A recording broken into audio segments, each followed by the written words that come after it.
বন্ধুগণ, আমি কবি মহিউদ্দিন চৌধুরী মাইকেল আপনাদের সামনে আবারও উপস্থিত হয়েছি একটি অনুকাব্য পাঠ নিয়ে।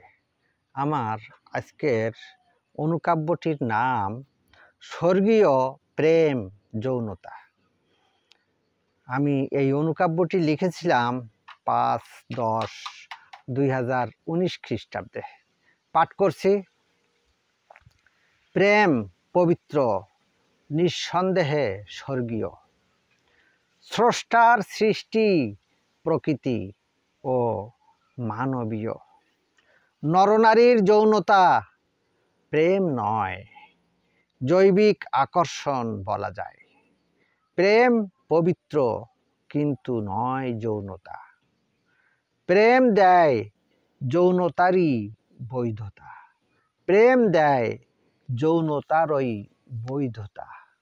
আমার এই অনুকাব্যটি যদি আপনাদের ভালো লেগে থাকে তাহলে দয়া করে আমার এই ইউটিউব চ্যানেলটি সাবস্ক্রাইব করে লাইক, কমেন্ট, শেয়ার দিয়ে পাশে থাকার অনুরোধ রেখে আপনাদের থেকে আমি আজকে বিদায় চাইছি। সবাইকে শুভেচ্ছা, শুভকামনা, অবিরাম, অন্তহীন, নিরন্তর পথ চলা। ধন্যবাদ।